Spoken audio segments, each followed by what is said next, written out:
A very good morning to everyone present here.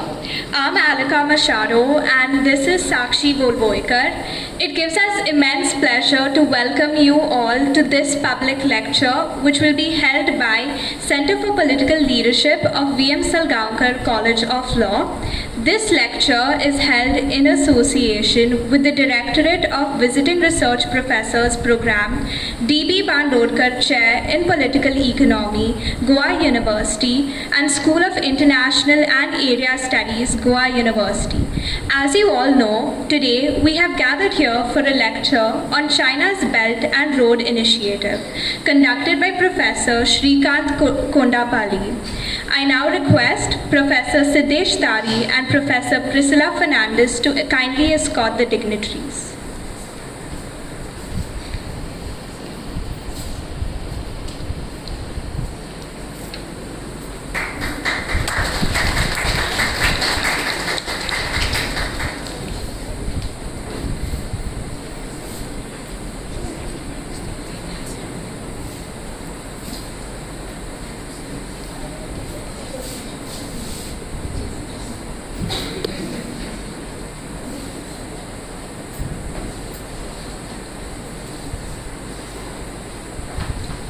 Seated at the dais, we have Professor Srikanth Kondapalli, the Dean of the School of International Studies at Jawaharlal Nehru University, New Delhi, Dr. Kim Couto, Associate Professor and Head of Department at VMSCL College of Law, Professor Aparajita Gangopadhyay, Dean, School of International and Area Studies, Goa University, Dr. Dattesh Parulekar, Assistant Professor, School of International and Area Studies, Goa University, Professor Ramrai Naik, Assistant Professor and Director of Center for Political Leadership of VMSCL College of Law. I now request Dr. Kim Couto to kindly deliver the welcome address.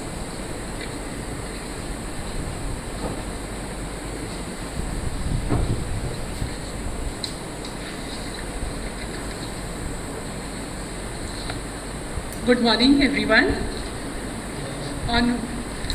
On behalf of the management, principal, faculty, students, and staff of VMSCL College of Law, it is my pleasure, privilege, and honor to welcome our guest speaker for today, Professor Srikanth Kondapalli, Professor and Dean of the School of International Studies, JNU, New Delhi. A warm welcome to you, sir, and thank you for accepting our invitation. We are looking forward to this interaction, and I'm sure all of us will immensely benefit from your rich experience and expertise.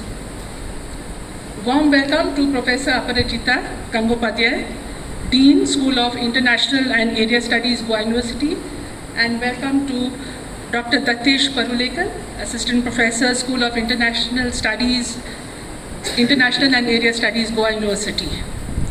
Welcome to my colleague, Professor Ramrai Naik, who is the Director of the Center for Political Leadership at this college. It is my privilege to also welcome the dignitaries of the days, my colleagues, participants, and my dear students. I take this opportunity to appreciate the Directorate of Visiting Research Professors Program, D.B. Bandodkar Chair in Political Economy, Goa University, and the School of International and Area Studies, Goa University, for facilitating this program at our college.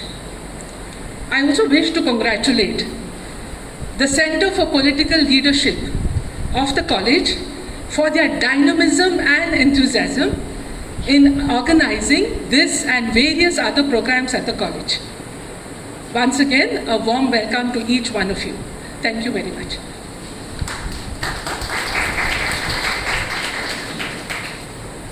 Thank you, ma'am. So today's lecture by Professor Kondapalli deals with the Belt and Road Initiative, which is a massive China-led project aiming to build infrastructure in Asia, Europe, and Africa. The BRI was launched by China's President Xi Jinping in 2013.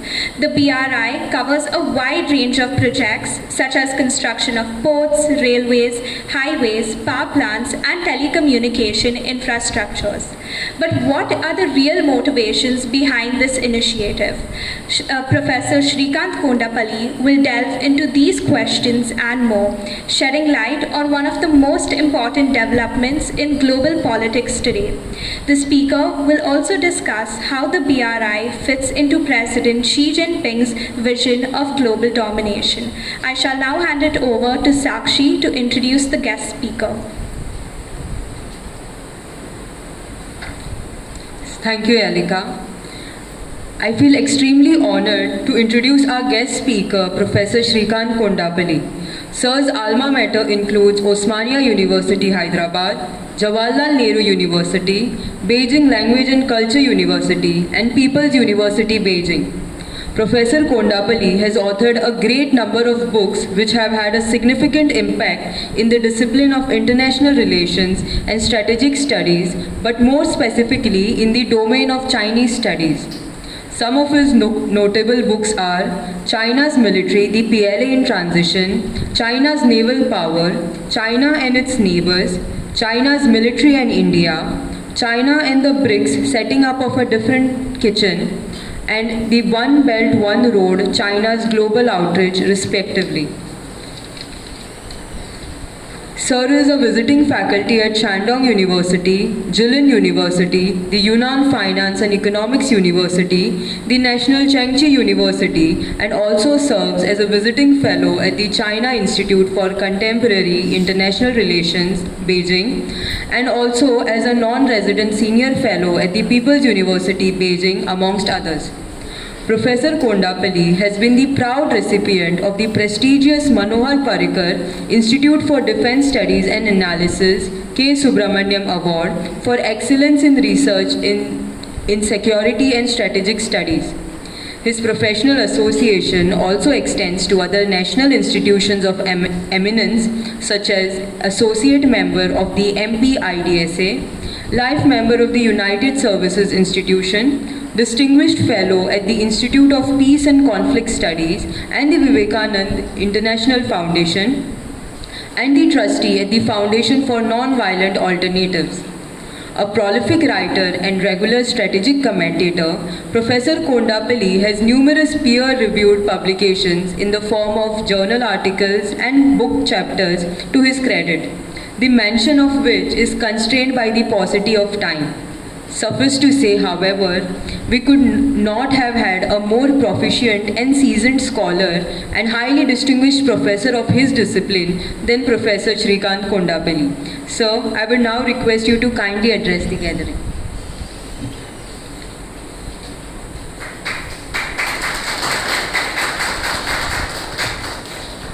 Thank you, Sakshi. Very good morning to all of you. Namaskar. Let me thank the organizers for giving me this opportunity to speak to you on the Belt and Road Initiative and Xi Jinping's drive to acquire hegemony globally. So I have a few slides for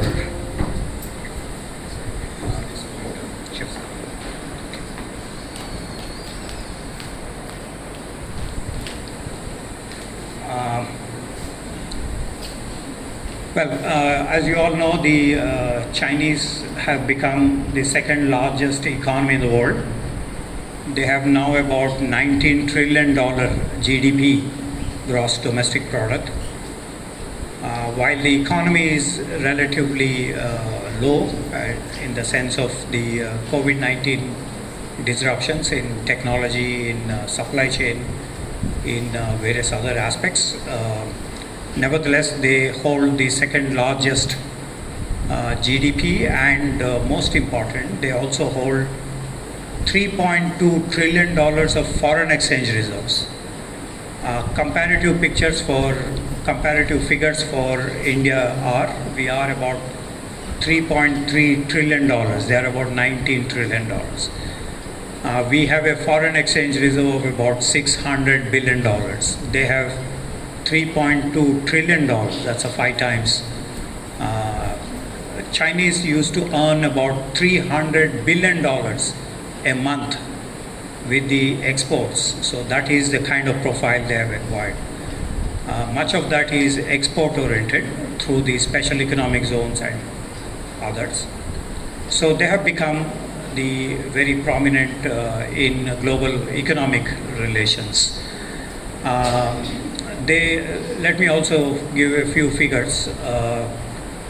2 years ago, before the COVID disruptions, they have produced 830 million tons of steel. Much of the Goa's iron ore used to go to China, and they used to produce that much amount of steel. In 20th century, the power was how much steel have you produced. Industrial revolution in 16th, 17th centuries was about how much steel you have. Because for construction of these buildings you need steel, right? You need steel, you need cement. So China was producing about half of the global steel. And prior to COVID, they produced 54% of cement. Again, cement is useful for all these buildings, right? So construction activity. Likewise, other elements they were producing across the globe. And now there is a glut and there is a kind of recession since the 2007-8 global financial crisis. There is a slight decline in Chinese economic growth rates because consumption abroad has shrunk, and so there is a need for exporting to the other countries. And so the necessity for the Belt and Road Initiative was, how do we use this finance, $3.2 trillion? How do we use this steel, which they produced in large amount? How do we utilize the cement that is produced in China? So they came up with this idea of Belt and Road Initiative, which is, as was mentioned, mainly in connectivity aspects, that is roads, railways, fiber optics, energy pipelines, all infrastructure related aspects. So they came out with this idea of the Belt and Road Initiative in order to utilize these excess capacities, finance, resources. Chinese universities produce 8 million graduates a year. That's quite huge, right? I'm not sure how much the college produces every year. This college produces, but they produce 8 million graduates, which also means you have to create a lot of employment for all of them, right? If you don't provide employment, then they will be possibly demonstrating their grievances, and that creates a huge problem. So they also thought about Belt and Road Initiative as possible areas for employment for much of the labor force, for the engineers, for technicians, for a host of other professions. These Belt and Road Initiative projects would be conducive for that surplus employment that is necessary. So this was a package that was given, and this was also the time when China-US relations were becoming strategic in nature. Sino-US relations were becoming also problematic since 2010-2011. So this was the idea that the Belt and Road Initiative can provide China with an alternative support base, so that if the United States treats China as Iraq or Afghanistan, or another North Korea or another Iran, then possibly China will have acquired much support globally, and so they will not be penalized. So Belt and Road Initiative was also with United States in mind. They have spent so much amount. So these are some of the features. So let me, so this is a global project. So you all know that Genghis Khan built the largest empire in human history, right? From across Eurasia, the entire landmass, Genghis Khan built this in around 13th, 14th centuries. And when he built up this empire, he had these traders going in different directions. The traders provided for a lot of sustenance to the empire so that it can retain itself, it can hold itself. So today the Chinese have built the Belt and Road Initiative in much of those areas that Genghis Khan had occupied in Eurasian region. So that is the continental focus. But the United States built its empire since 1945 based on Mahanian concept of influence on the high seas. So we all know that the Americans have about 12 aircraft carriers. These aircraft carriers provide for power projection for the United States. So China wanted to club both continental and the maritime dimension. So this is a very big, grand project, a grand strategy. Although they never use the word grand strategy to explain BRI, and this indicates that they didn't want to allow people to raise objections, raise eyebrows about the project itself. So that was the beginning where they wanted to combine both the continental on the Genghis Khan level and on the United States level in the maritime dimension. So this is a huge, gigantic project. And so we have to also evaluate based on this. Second, they are planning to, or they are nudging to become the global leader. In order to become global leader, you have to first provide public goods and services. Nobody will recognize you if you do not have, if you have not provided public goods and services. United States became leader because they provided the Bretton Woods institutions in 1945. They provided a liberal order. They provided a United Nations with a Security Council, with a General Assembly, in order to address all those problems that the League of Nations could not do. So, United States also had huge projects in space. You may have all seen those videos about Neil Armstrong and others, right? The space, walk. And United States, unlike the Industrial Revolution, United States also glorified transportation, which is reflected in automobile sector.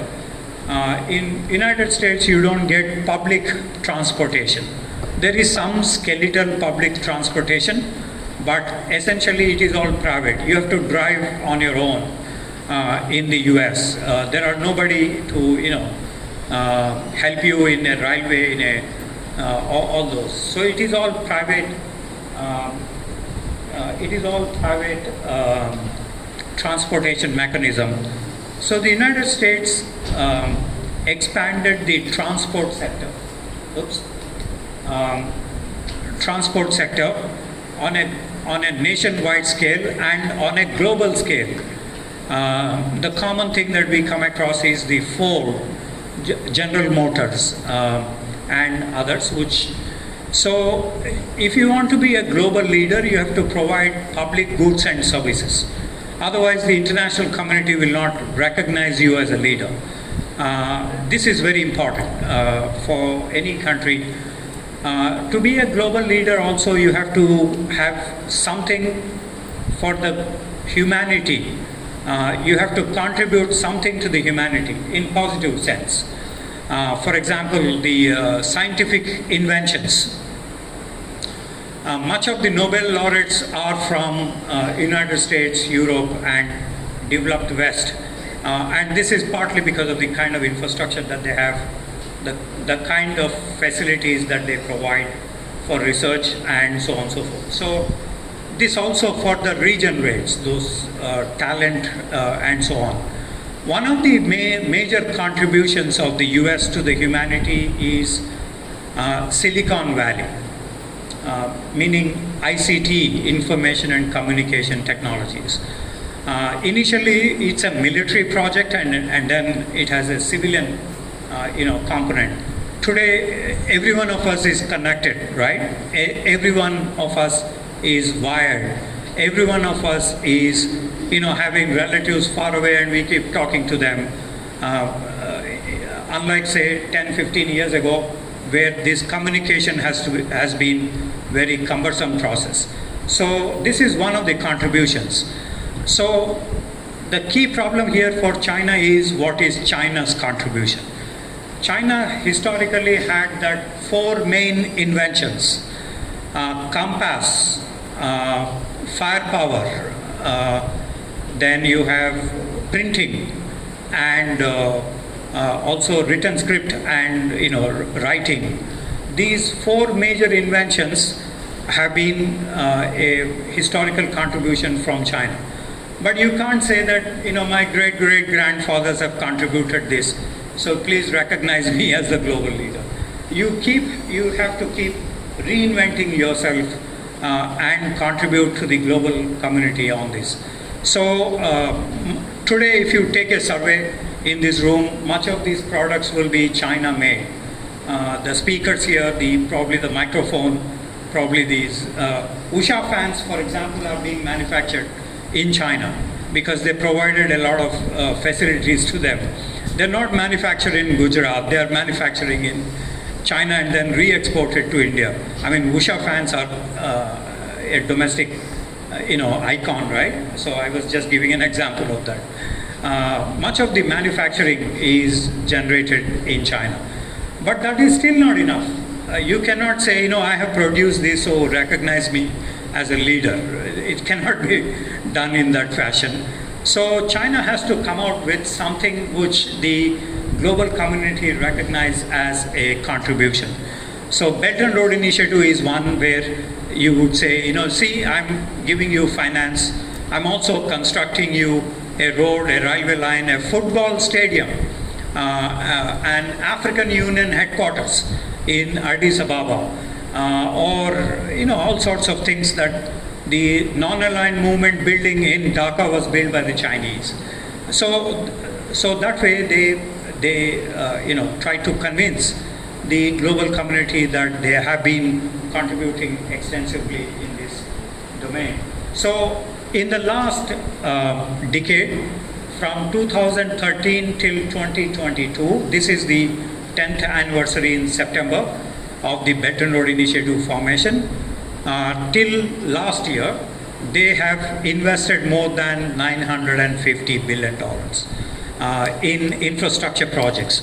So the first white paper released on the Belt and Road Initiative mentioned 5 connectivities.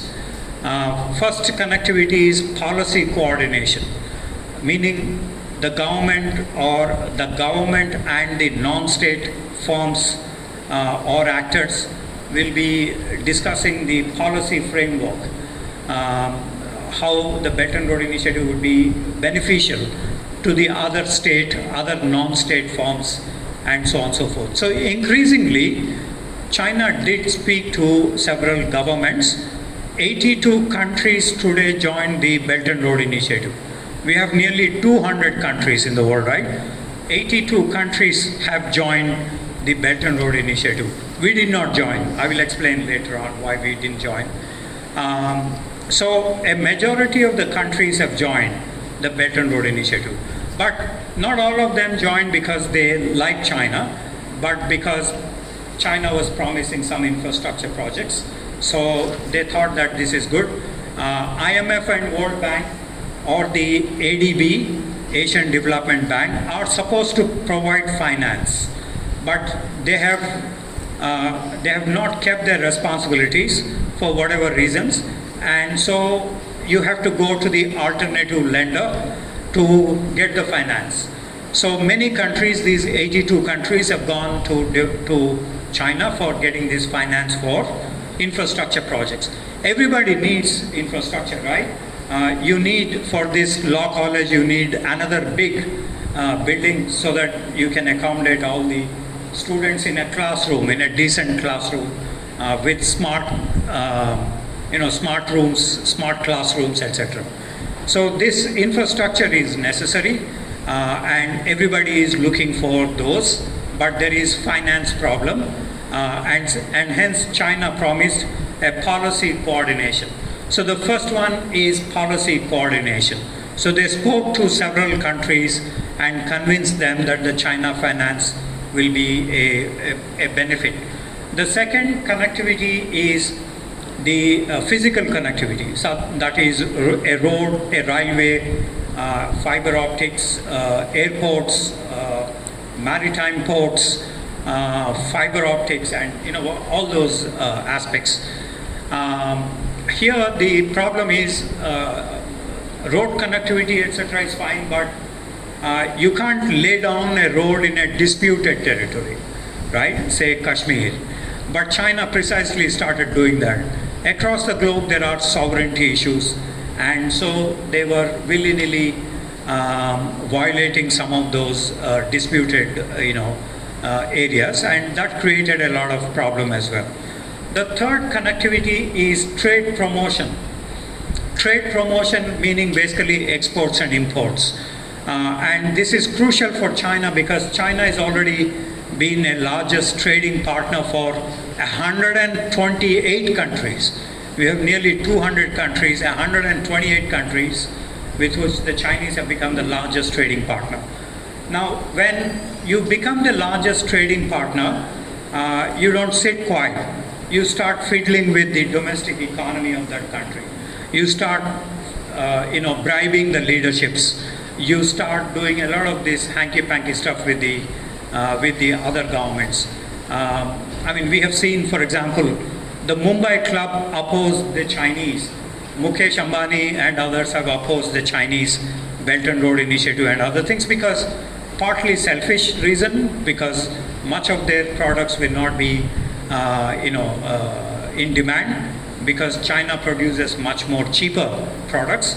But even otherwise, there is also the argument that Chinese government subsidizes their companies.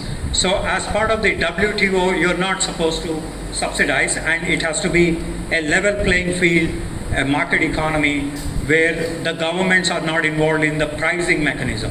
How much this would cost, it will be determined by the market rather than by rules and regulations of the government. So the Mumbai club also is opposed to this because it is not purely market economy led, but there are considerations like subsidies and various others. Providing credit, for example, is also one non-state kind of non-market kind of intervention. So in terms of trade promotion, the Chinese approach is we dominate the entire trade. In fact, once they joined the WTO, they increased the trade with several countries, and today they have something like $3 to $4 trillion. Our trade is about $8 trillion, and the Chinese have been about $3 to $4 trillion. So quite a huge trade promotion that is possible through the Belt and Road Initiative. And if you are building a road, if you are building a railway, obviously the freight volume would increase, right? And it would facilitate trade. For example, the Chinese have linked up with Europe. Today, from Chongqing, the freight trains go up to Poland and Hungary, Romania, and Bulgaria, to the Eastern Europe, Central Europe, through the Eurasian region, through Mongolia, through Russia, through Kazakhstan, through various other Eurasian countries. What it then means is, while maritime trade is cheaper, yet maritime order is controlled by the United States. So there are problems in maritime trade for the Chinese if they are contesting for leadership with the United States. So if you have a railway, then you are physically in control of this railway. Only one problem is the Uyghurs may blow up a train, or some terrorists may blow up some freight volume disruption. So that is the only problem, but otherwise the trains are also relatively cheaper because you have already laid down a railway line. So that is one way of promoting trade. The fourth connectivity is renminbi, the Chinese currency, exchange. This is important for the Chinese because the US dollar transactions are about 56% of the global transactions. For example, if any one of you want to go to any other country, including, say, for example, a nearest, say, Sri Lanka or Pakistan or Afghanistan, you have to take dollars, you have to convert rupees into dollars, and then again reconvert these. This has happened because in 1972, Henry Kissinger visited Saudi Arabia and they introduced the petrodollars, and previously we had the gold standard. Gold standard has been removed, and then we now moved into a dollar-centric world order, which the Chinese, the Russians, and others want to deplete and introduce the local currencies. For example, in the BRICS countries, it was decided to have local currencies as a measure via media for exchanging goods and services.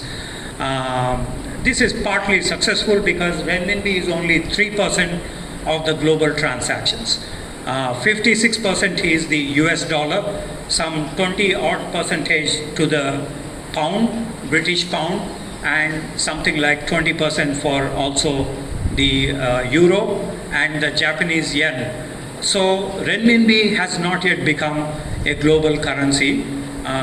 With just about 3% of the transactions, it is not really possible for them to.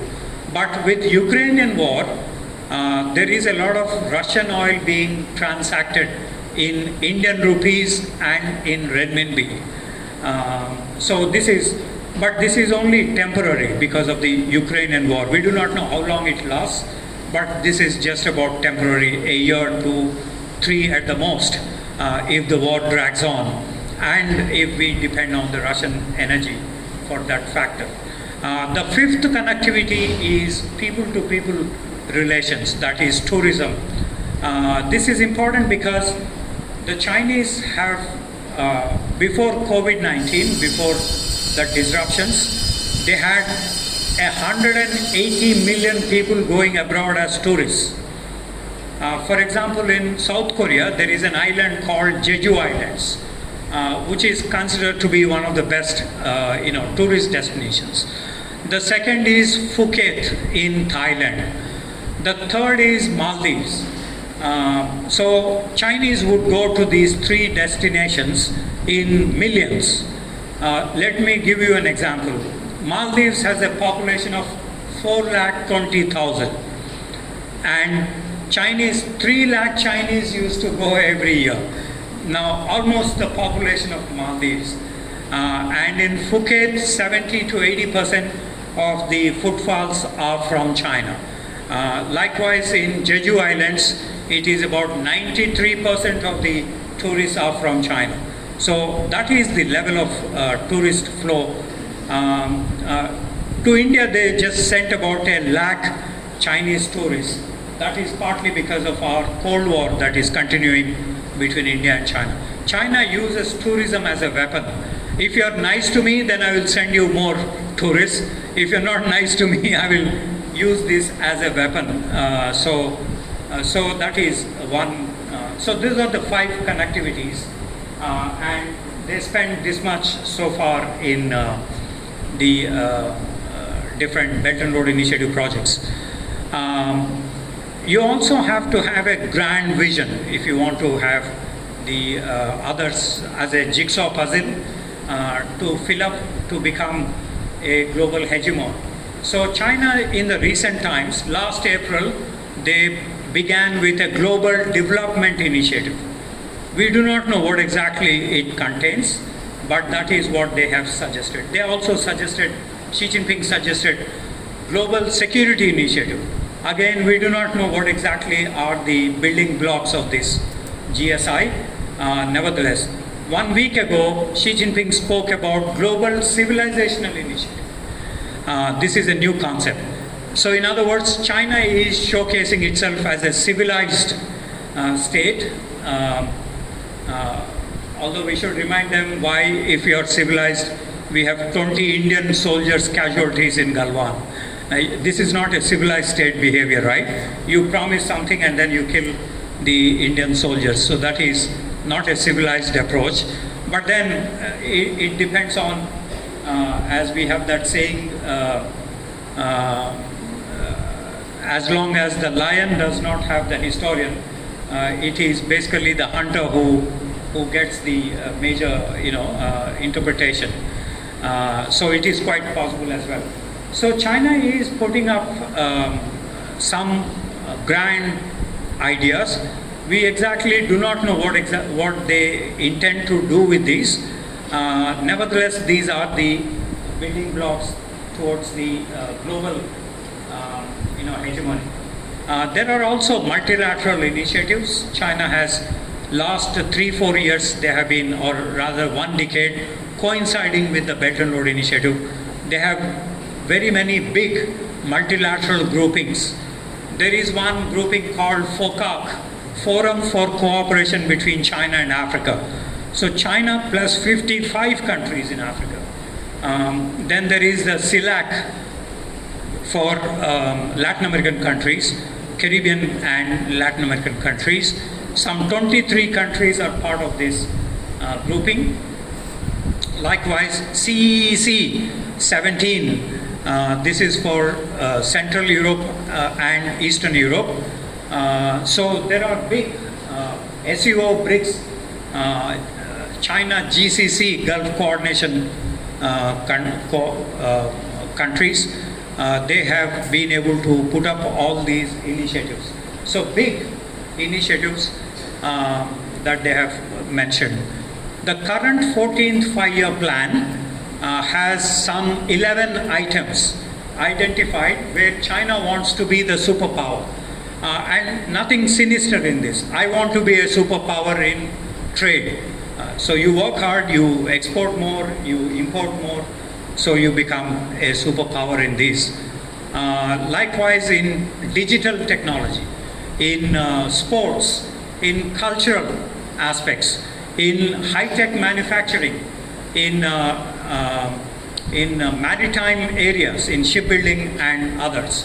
So they identified about 11 areas in which they want to become the superpower. So this is also necessary. You can't have grand designs and no groundwork. That is not possible, right? So these are essential, and this is what China is putting across. What these mean basically is China is serious about what it is contemplating. So that is very important for us as we see. The other aspect is that in the 19th Communist Party Congress in 2017, Xi Jinping, in his speech, the General Secretary of the party makes the speech. So in his speech, he mentioned China wants to move to the center stage of global politics. So this is the center stage in this room, right? Everybody's attention is on the dais. So that is the center stage. This is a very polite word than a more dirty word called hegemony. Hegemony means acquiring leadership in political science. So instead of saying we want to replace the United States and become the leader, they are politely saying we want to occupy the center stage. Obviously, you have to push people in order to occupy the center stage, right?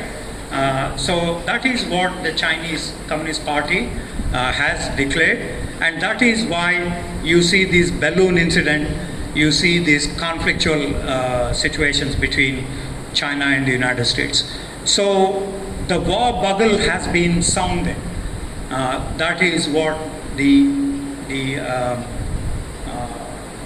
occupying the center stage would mean.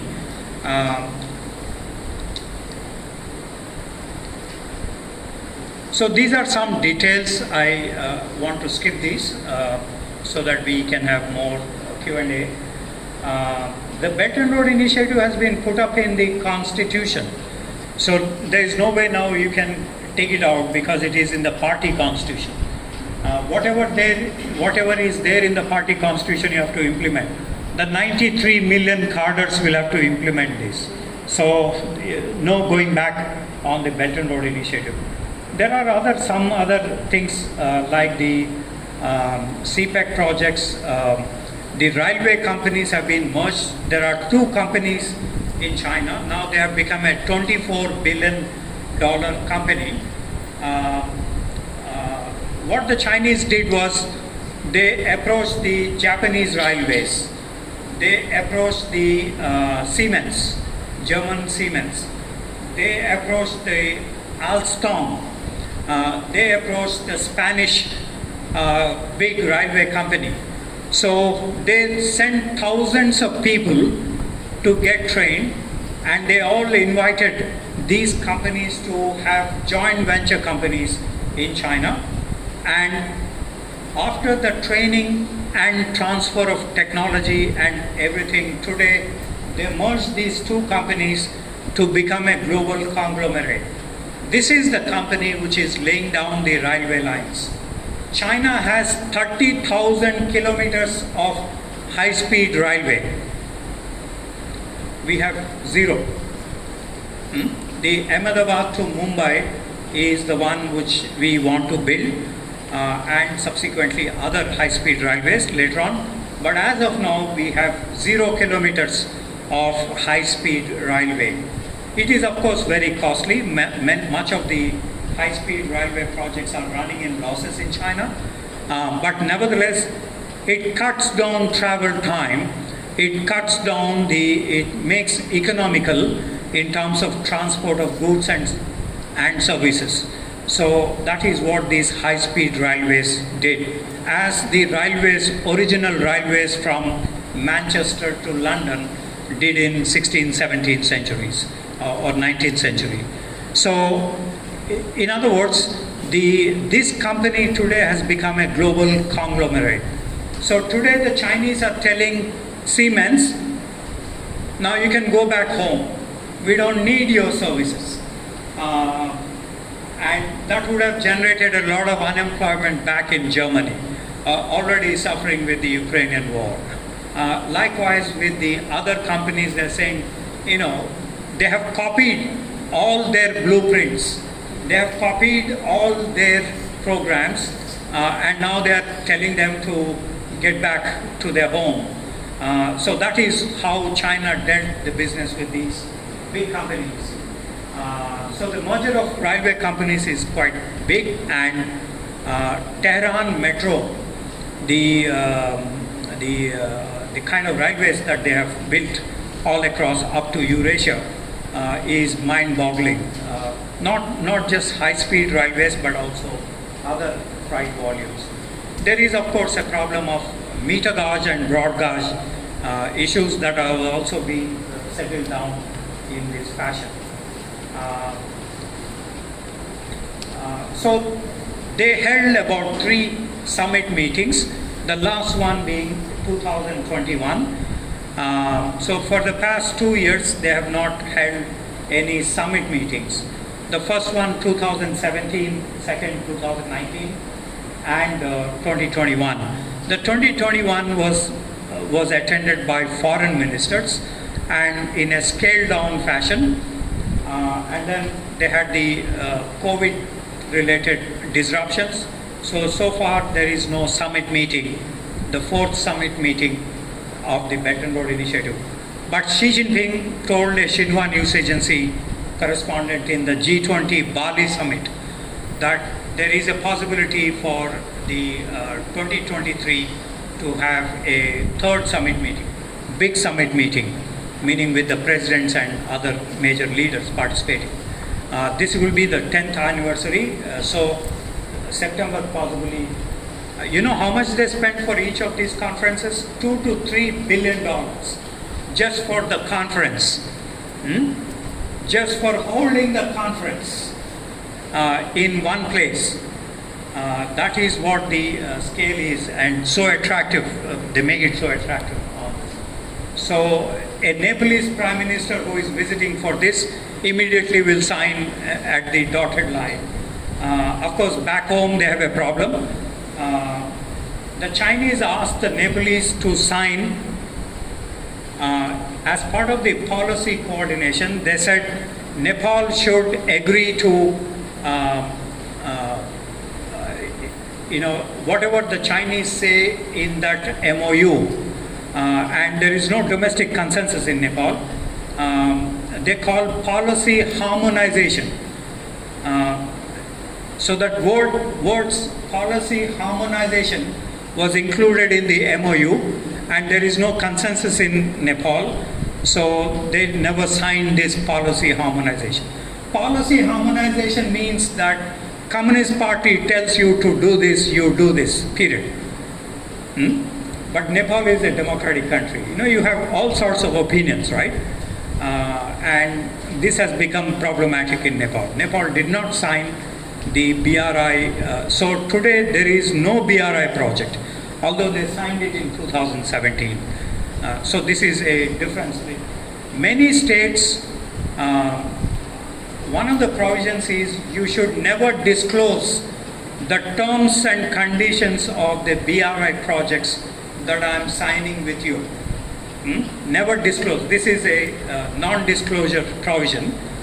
If you disclose, then I will take away all the money that I invested in your country, or whatever penalties that accrue for this project. So none of these have been signed, and so there is utmost secrecy with these MOUs. So these are not transparent in any manner.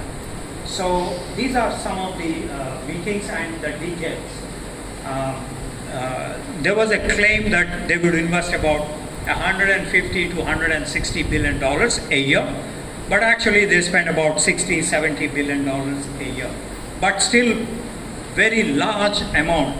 Even the IMF and World Bank did not spend this much on any country so far since 1945 in a single year. So Chinese spend this much because they are also desperate. They are also wanting to enhance the value of the foreign exchange currencies. So that is how the BRI summit meetings were conducted. So there are several sobriquets that have been added. Project of the century.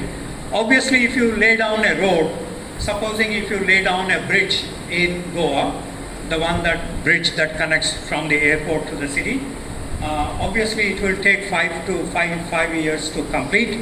And then if you have a toll gate, you have, they will, under the build, operate, transfer, it takes about 20-30 years for that to repay back the entire amount, right?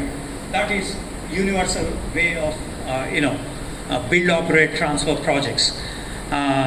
So obviously, any infrastructure project would start yielding positive results or profits only after 15 to 20 years.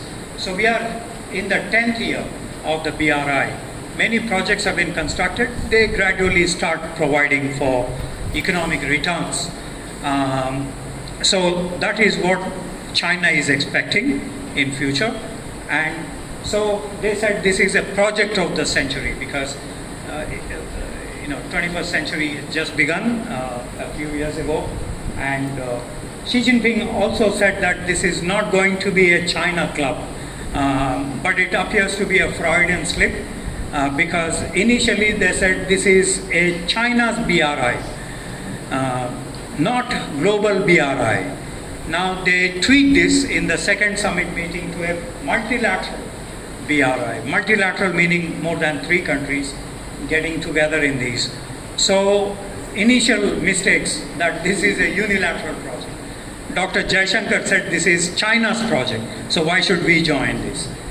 So all sorts of things came up after that. They also said this is going to be a polar, that is in the polar regions there would be a Silk Road construction. China is not a party to the Arctic or to the, in Antarctic it is free for all. And so you have to set up these R&D, S&T centers and you pursue those matters. But the fact that China has this Polar Silk Road means that the Russians, the Scandinavian countries, the Canadians, their radars went up. Oh my God, the Chinese are going to come even up to the Arctic to lay down some kind of infrastructure projects here. Digital Silk Road. Today, Huawei 5G is the global leader in telecom. If I take a survey in this room, many of us would be having a Huawei mobile phone or have a 4G connection, a 3G connection, if not a 5G connection. Of course, 5G, the government of India has not sanctioned the Huawei because of the problems that we are facing with China after Galwan incident, and so we have not given clearances to the Huawei. But much of these routers, if you look at the routers, much of these routers are Huawei and ZTE, Chongqing, that is a Chinese company. So BSNL's 90% of equipment is from Huawei and Chongqing, that is ZTE. Now imagine the kind of hold that they have on Indian telecom by this infrastructure project, including that of the armed forces, paramilitary forces, the kind of leeway that we have given to the Chinese companies on this. So that's digital Silk Road. So barring a few countries like US, UK, Germany still has Huawei 5G. Russia still has Huawei 5G. Many Southeast Asian countries, many South Asian countries, many West Asian countries, African, South American, all these countries have, most of them have Huawei 5G networks. Now, you may remember that on October 9th last year, the Biden administration banned a $136 billion semiconductor industry to semiconductor exports to China. And that has plummeted the Huawei 5G networks because they don't have these chips. And that's how the crisis began with the digital Silk Road.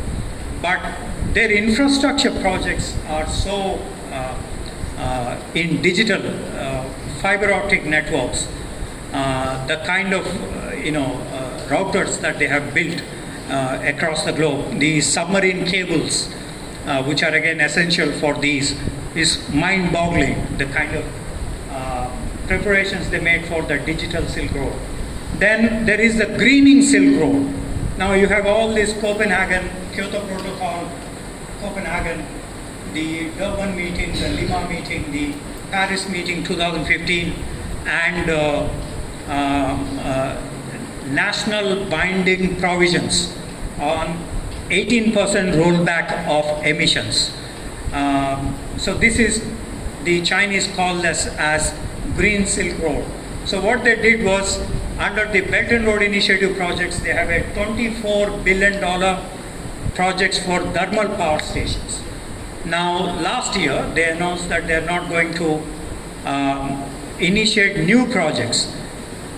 They have already initiated some projects, for example, in Pakistan, for example, in Myanmar, Bangladesh. They have several thermal power stations initiated. Those will not be touched, but new projects will not be developed. New thermal projects, because these are smoke belching, projects. So that contributes to the emissions and so on. So Green Silk Road is one aspect in order to tune into, in order to have a plan B, in order to also upgrade the Belt and Road Initiative projects. So they are quite flexible in terms of the criticism or the crises that are emerging for the Belt and Road Initiative project. Then you have the educational Silk Road. Educational Silk Road is what that fifth connectivity that I was mentioning, the people-to-people contact. So they have scholarships to many foreigners to learn the Chinese language or other disciplines. Secondly, they also have announced several MOUs with foreign universities, and I'm sure they will approach Goa University as well for this educational Silk Road in future. So as a part of this, they have Confucius Institutes and others. So this is what the educational Silk Road is. But there is also domestic criticism. Whoever criticized the Belt and Road Initiative has been put in jail. Sun Wei-Kuan is a professor in Shantung University. So one fine morning he vanished from his home. We do not know where he is now. It's almost about 8 or 9 years. We do not know where. So he criticized in an article that the Belt and Road Initiative is an excessive foreign aid. If you are giving this much money to many of these countries, what would happen to the Chinese themselves? This money was generated by the Chinese labor, not by the Communist Party. All this prosperity is generated by the workers. So what about the workers' condition in China? We are splashing money all across. What about this money for our own people? So that was the argument Sun Wei-Kuan, and he was kind of silenced. Then there is a law professor in Tsinghua University, where Xi Jinping studied, for example. He arrested his own professor. That is what the personality indicates, because this is the Chinese Center for Political Leadership. You can imagine. Xu Changrun was arrested because they put up a trumped up charge by saying he went to a massage parlor. We do not know whether it is true or not, but he criticized. You just type in Google his name, I'm forgetting the other part of the title. So he wrote an article on this saying that China is putting in money in Africa, South America to the detriment of the Chinese people, and Chinese leadership is doing this because of global ambitions, and Chinese leadership is doing this because of the face issue. Face is a major dimension in Chinese psychology. You could never apologize to the other side. You lose face if you're caught doing something wrong. So this is, they call mianzu waichao, so the face is most important. You may have seen some of those Peking opera, so they change faces, right? You may have seen those operas where you have this. Likewise, there is other, Tung Yuwen also is a major critique. Again, we do not know where he is. First, Xu Changrun was stopped from taking any student as a supervisor. First, that punishment. And later, he was not given classes. He was asked not to go to a class. Third, he was put in house arrest. Fourth, we do not know where he is. This happens to a famous, Tsinghua University is #1 university in China. And I think by ranking wise, some 24 or something, global ranking. This happens to a faculty member in a famous university where Politburo members graduate. This country is the one which produced Confucius, and the teacher, if you go to the temple of Confucius, there is this banner, Wan Shu Piao. It basically means for 10,000 generations, you are my teacher. Confucius is for 10,000 generations. 10,000 generations basically mean forever you are my teacher. Because as long as humanity survives, you are my teacher. So it's one way of expressing. And you arrest your teacher for the criticism that he made on this. So that is what it tells about the Chinese position.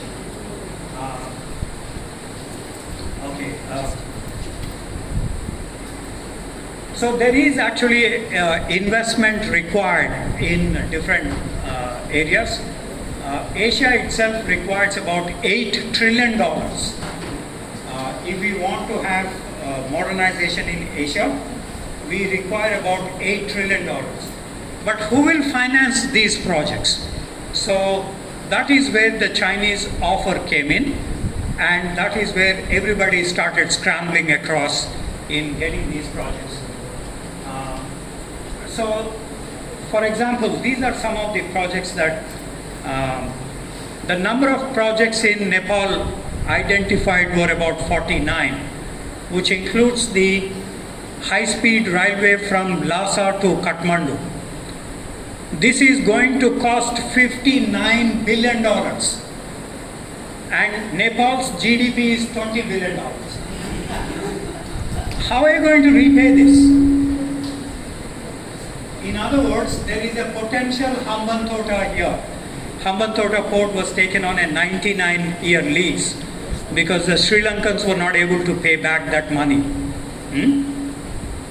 A GDP of $20 billion and declining because of COVID. We all are declining economy-wise.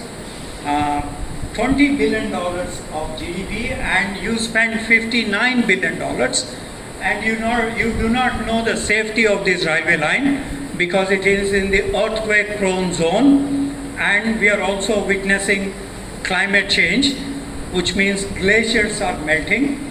You put up this railway line on a glacier which is melting, and I spent $59 billion. So that is the key problematic for the railway line. Likewise, they spent $62 billion in Pakistan so far already. And today Pakistan is going to the IMF so that they can repay back this money. So Pompeo told Pakistani leadership, we will not allow you to use the IMF bailout package to repay back the CPEC projects. So there is mounting pressure. More likely to happen is China is going to grab Kashmir land in POK in lieu of the non-payment by Pakistan in future. Already 4 valleys have been transferred by Pakistan to China. All Kashmir land. Agil, Shimshal, Ruksam, Sakshgam. All these 3 valleys, about 7,000-8,000 square kilometers.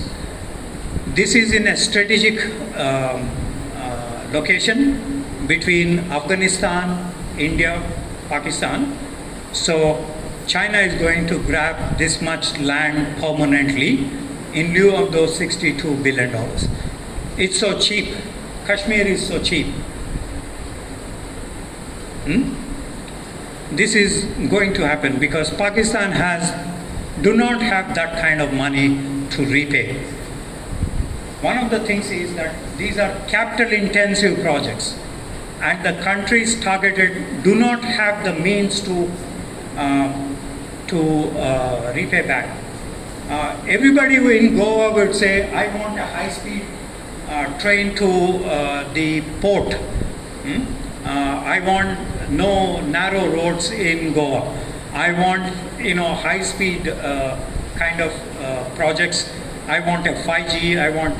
But the end of the day, you have to repay back all of these. So that is the problem that they are facing in many countries. You must read this project report by Aid Data. This is written by the University of Maryland, and they have done some 35,000 projects under the Belt and Road Initiative. They found 17 countries in huge debt. All these countries in our surrounding areas.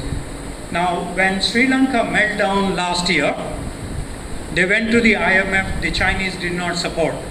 Who paid the Sri Lankans? $4.2 billion. India paid Sri Lanka because anything that happens in the neighborhood, it would have an impact on us.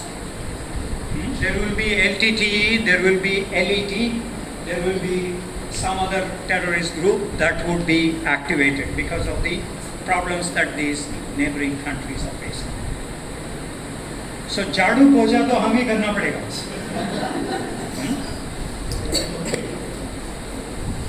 So in neighborhood, this is a problematic for us, the Belt and Road Initiative projects.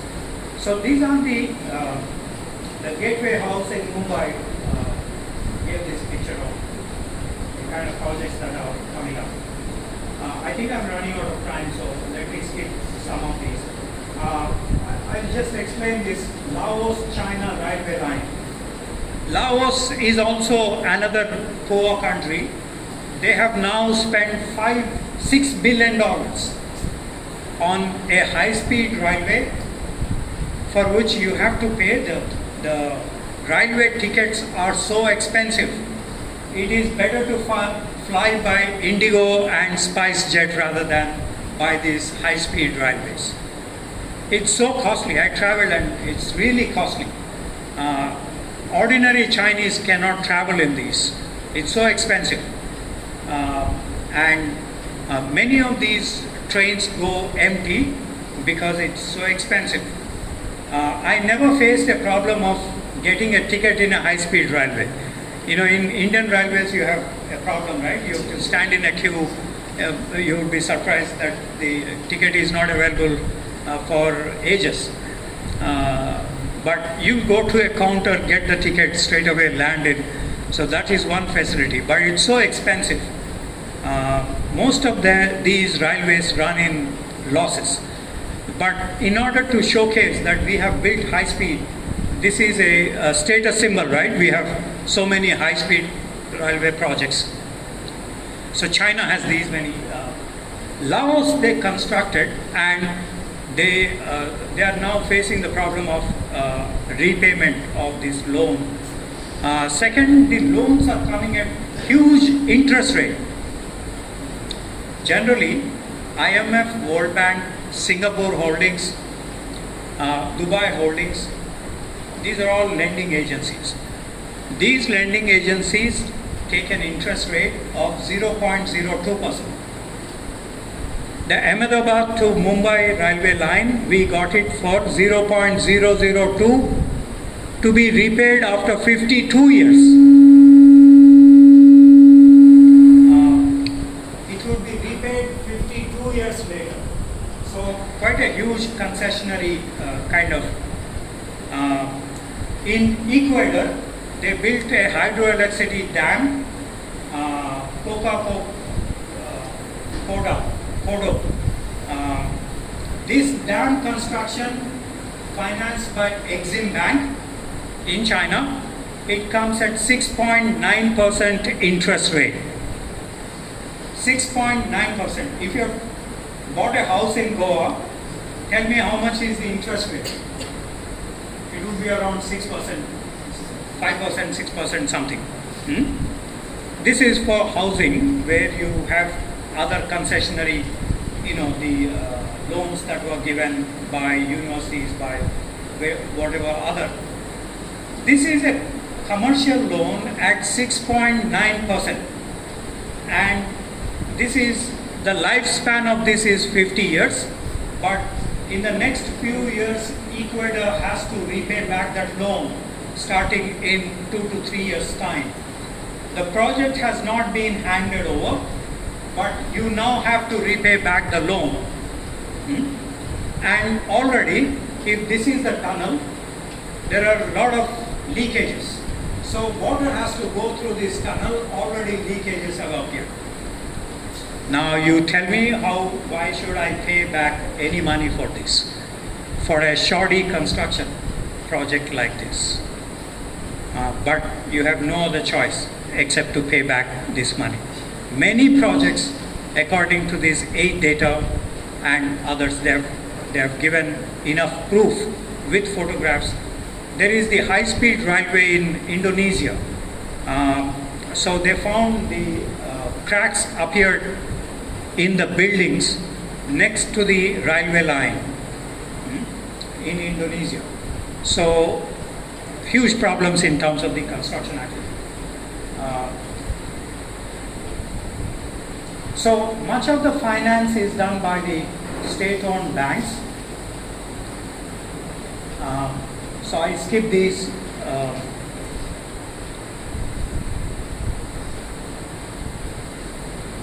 These are the maritime ports that China wants to build across,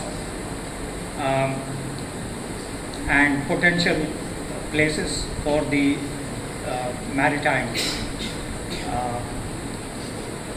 So in Paris, in Greece, Haifa project which the Adanis have taken over.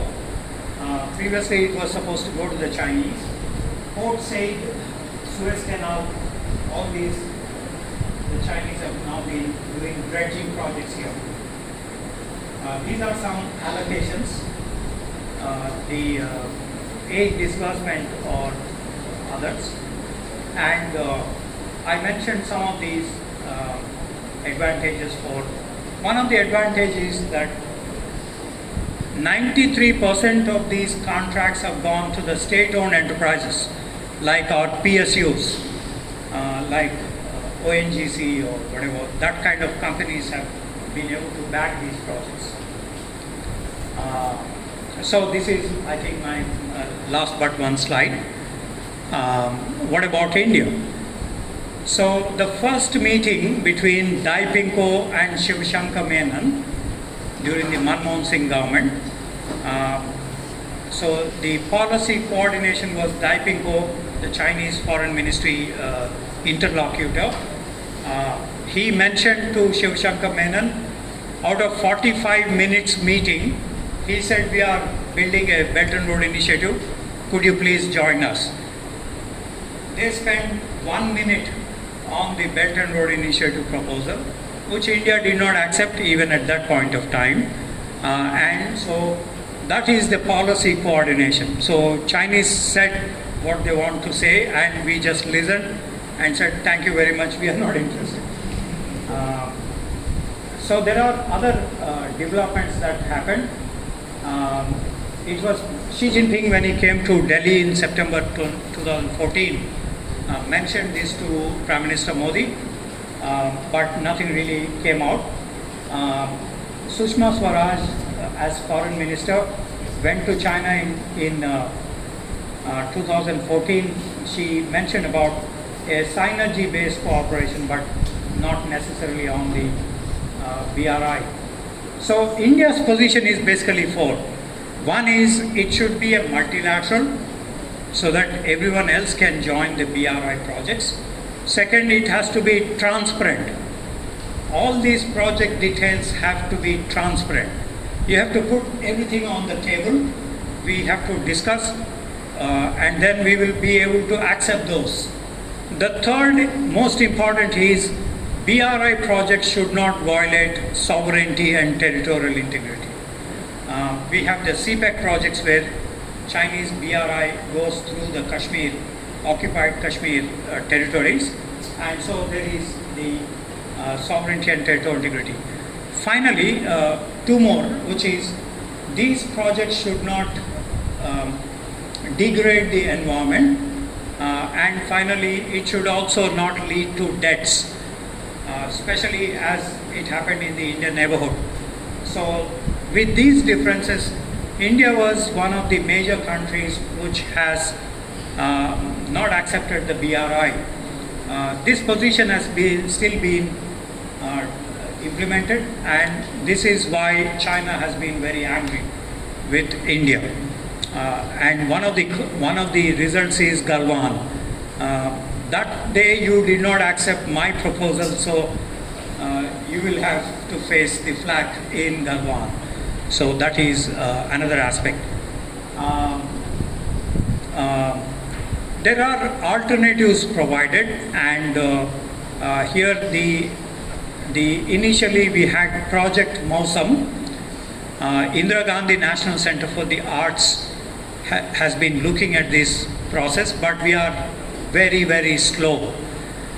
China came up with speed, invested nearly $1 trillion. We have visible progress. Project Mausam has not even taken off with the neighboring ports, Indian Ocean states, and it's been very long. The second initiative we accepted is the Build Back Better World, which the Americans have cobbled up with European countries.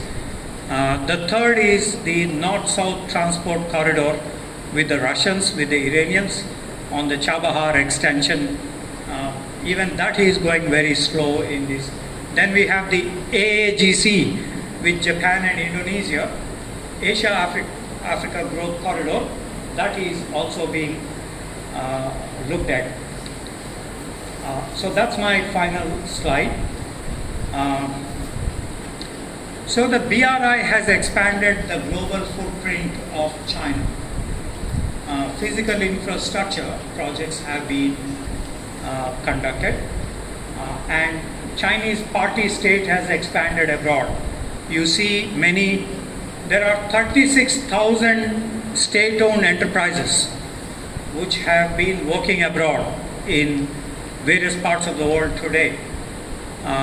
In India, there are 200 SOEs like China Steel and others. I'm sure there must be a branch in Goa because of the iron ore export that comes from this region. The Ministry of Foreign Affairs, the PLA Navy, PAPF, China has 16 police stations which are working abroad. So they pick up these Chinese, dissident Chinese, or anybody they suspect to have any links with the Uyghurs, with the Tibetans, with the national security law in Hong Kong, or other charges. So 16 police stations have been working abroad, which means that they do a lot of policing to keep their own crowd intact, also snoop on the others. Economic interdependencies have increased except during the COVID times. In terms of our subtitle, Acquiring Hegemony, there are three prospects here. One is, I heard that you also have the political science students in this gathering. Please read a book by Susan Strange. Susan Strange. She evolved a concept called structural power. Structural power doesn't mean you have a few bouncers outside, a few tanks inside, a few AK-47s. That doesn't mean power. You should also have the guts to use these. You should also have the hard state that would drive you to utilize these assets. Currently, the Americans have the structural power. You may have the Silicon Valley Bank crashing. You may have the Credit Suisse crashing. You may have umpteen number of banks crashing. It doesn't mean US hegemony is declining. We make a mistake if we assess that a few banks would lead to US hegemony depletion. We may take pot shots because they took pot shots on Adani. So we may take some pot shots on the Americans, but it doesn't mean American power is declining. So, in other words, structural power is a useful construct to understand the resilience of a superpower. The superpower may not be able to get the chance to go to the Security Council to get the second Iraq war clearance, yet it was able to impose its will on Iraq. It was able to do what it wanted to do in Iraq. That's the superpower's prerogative. Of course, in return, it also got burnt. They spent $14 trillion in Iraq and Afghanistan. So it's quite a huge loss for the Americans on that count. Nevertheless, what is important is that this structural power is acquired through the decades. It cannot be because you give $1 trillion to somebody for BRI, so everybody is giving you consent. So this is I want you to read Susan Strange's book in order to understand how a rising country can acquire structural power. It's not simply because you have $19 trillion GDP or a few tanks, 1,000 tanks, or whatever that, a few drones, a few aircraft carriers, that doesn't make you a superpower. You have to be seen in the forefront. If there is tsunami, you have to be there, providing public goods and services. If there is an earthquake, you have to provide relief. So you have to be in the forefront in this drive for structural power. So this is beyond CNP, Comprehensive National Power. Then there is also a trap called Charles Kindleberger trap. Charles Kindleberger trap means that if the humanity is facing some problem, a financial crisis, a natural disaster, a tsunami, an earthquake, floods, massive floods, like we see in Turkey today, earthquake and floods, you have to provide relief for them. Of course, we provided relief immediately to Turkey, and Turkey started raising Kashmir quickly after about 2-3 days. So there is some problem in why we have given that kind of aid, but anyway, that's also part of that acquiring or providing the public goods and services. So China in none of these disasters is seen as providing relief. During tsunami, they sent 2 aircrafts for providing food material. Indian Navy mobilized 26,000 sailors during tsunami. 26,000 sailors. We evacuated nearly 30,000 Indonesians, Thai, Sri Lankans, Myanmaris, Maldivians in this tsunami crisis. So you can't claim leadership sitting back at home and say, people all pay respects for me. You can't do this if you want to be a global leader. You have to provide public goods and services. So there is a huge Kindleberger trap for China in acquiring that hegemony. The second concept, useful concept, again in political science, is Gramsci's prison notebooks. Gramsci suggests that in the working class councils, the management workers, you have to buy the consent from the workers. You have to acquire consent that you are elected as a leader. So you have to cater for, you have to promise that their wages would be increased.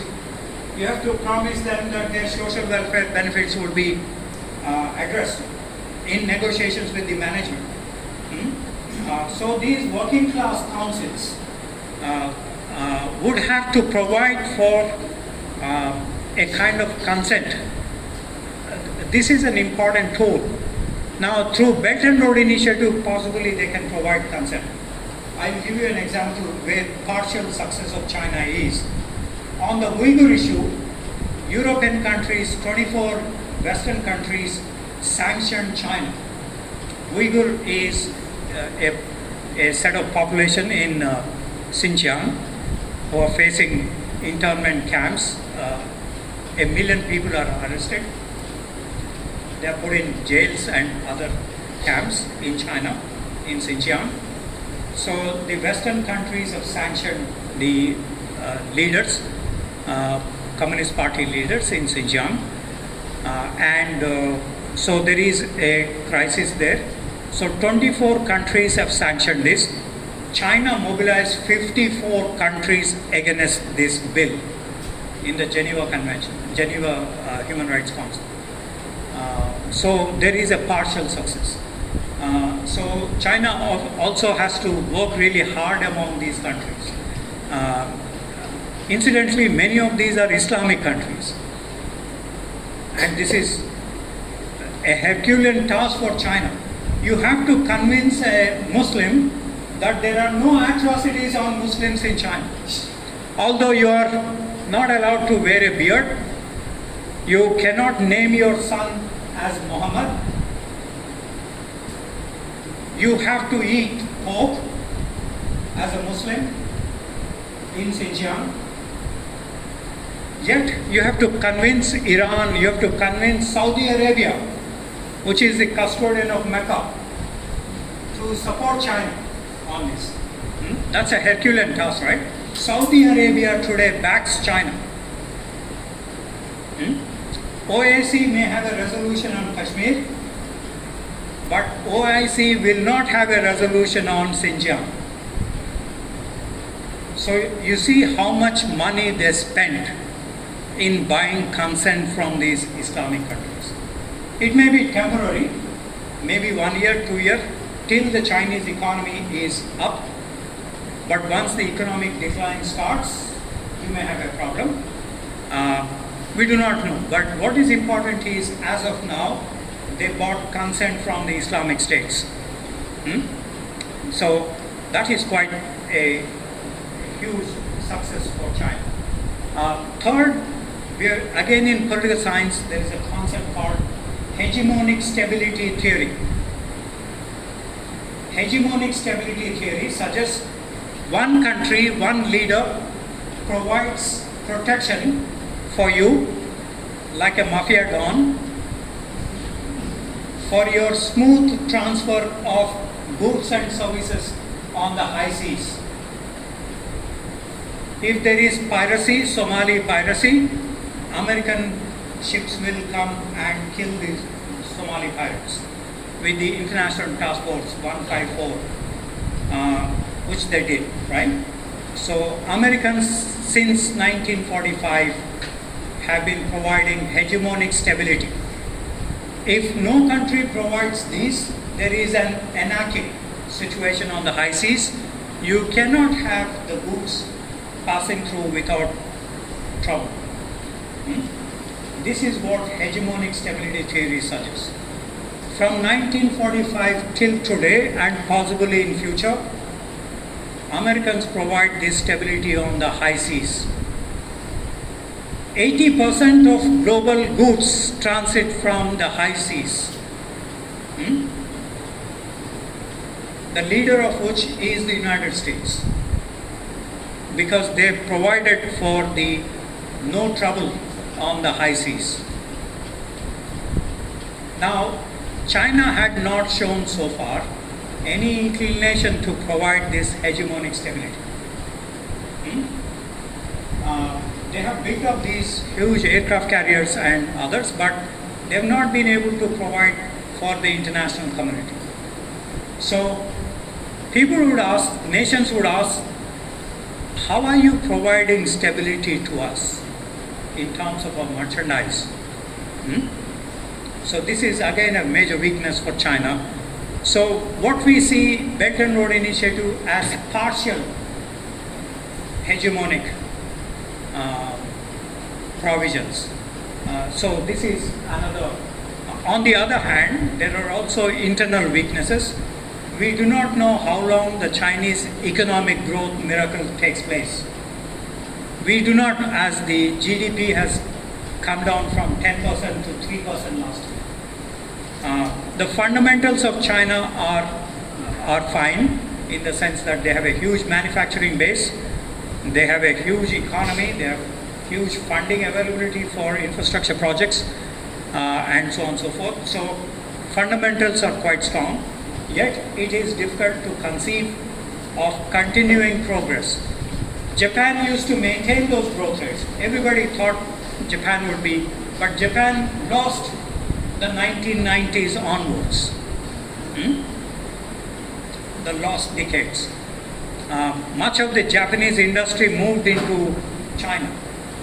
So it is an indication then, if there is an economic decline, much of these pipe dreams also come crashing of the global hegemony. So this is another. The Chinese are also aging.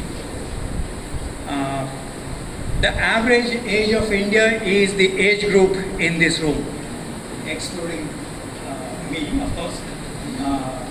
We are 26 years age group in India, average age group.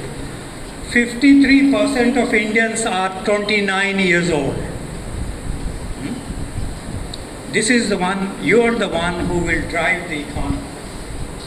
You are the one who will drive the Naik rankings, right?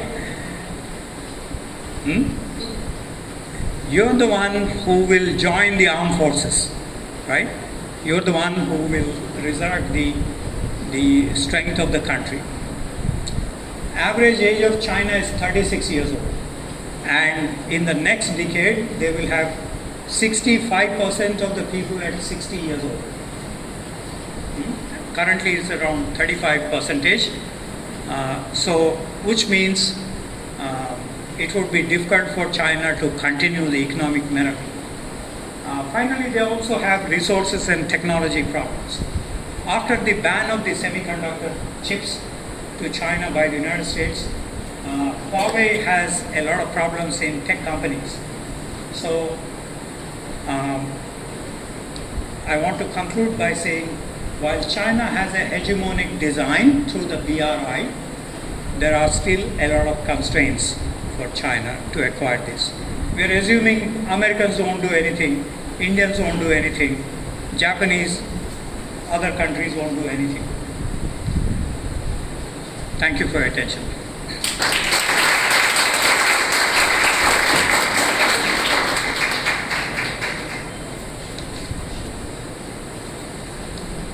Thank you, sir.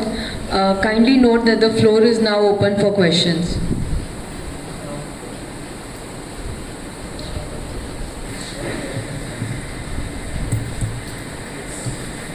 Good afternoon, sir. My name is Sankalp Gavkar. I have one question regarding, it is slightly different from the topic, but it is regarding China only. Okay, my first question is will China invade Taiwan, or will we have seen how Russia is struggling with Ukraine. So after looking at the example, will China invade Taiwan? Second thing I like to ask that, will America intervene directly if China invades Taiwan, or America will just going to provide aid through supplying weapons like they are doing in Ukraine?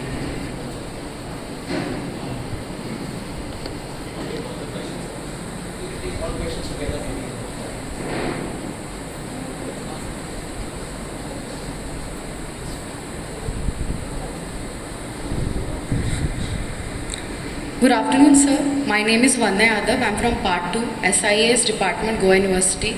So my question is, US and many other countries have taken initiative like Build Back Better World, Development Finance Corporation, etc. to counter Chinese BRI, but still lagging behind Chinese initiative. So my question is, why these countries, being developed economy, not able to counter the BRI? Thank you, sir.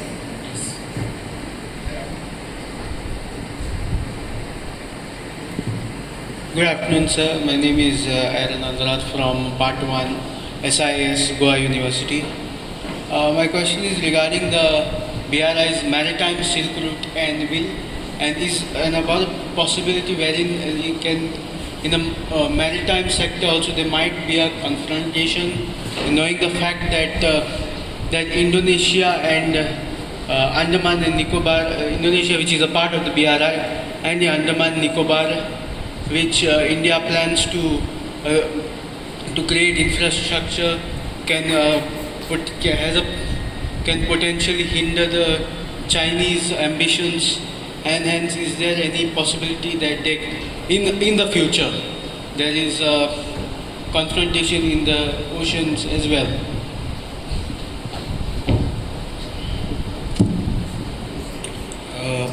Thank you, Professor, for your insightful lecture. I am Aniket Ahuja, Part 2 from School of International and Area Studies. My question is, one of the concepts which we come across while studying BRI or Chinese foreign policy is finding commonalities. I've heard you also using this term. So can you please explain what is finding commonalities from Chinese perspective and how China leverages it when it comes to BRI or the same topic on which you spoke yesterday, the triangular relationship? Thank you.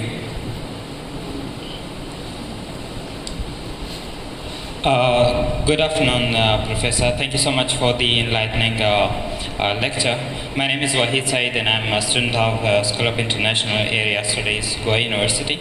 I have two questions. The first one is that you say that the US has come up with alternatives for the BRI, but as we know that China is not only limited to the land of the connectivity, it also goes through maritime domain, which is the making the string of pearls, like the ports in Coco Island of Myanmar, in Chittagong of Bangladesh, in Sri Lanka, in Karachi of Pakistan, in Maldives.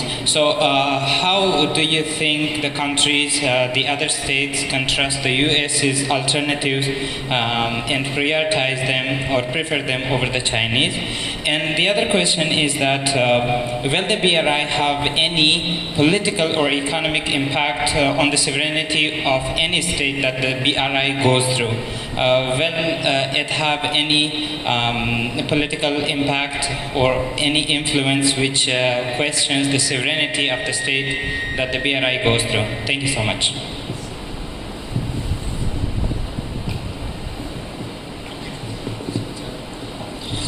Yes.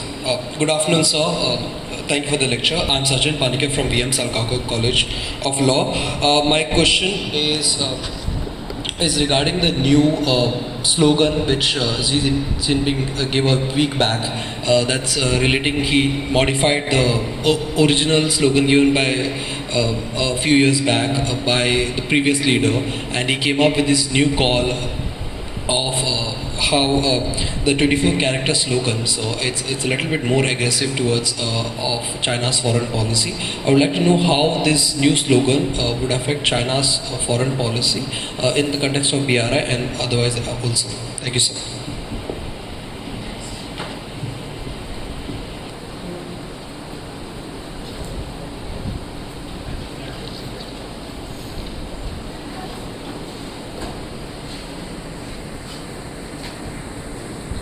Thank you very much. I think these are really good questions and quite extensive as well. If you promise me to skip the lunch, then there is a possibility of explaining out.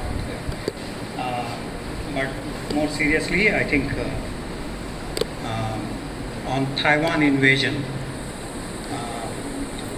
with Russian actions on Ukraine, there is the prospect for the Taiwan invasion. This has been alluded to by various commentators, and we also actually have seen some real military movements in Taiwan Straits. So that is how this speculation began, that there will be a possible invasion by the PLA across Taiwan Straits. I want to give you if there is a map, I can explain. If we have the map, in my slides there is a global map. I just want to go back to and is it possible?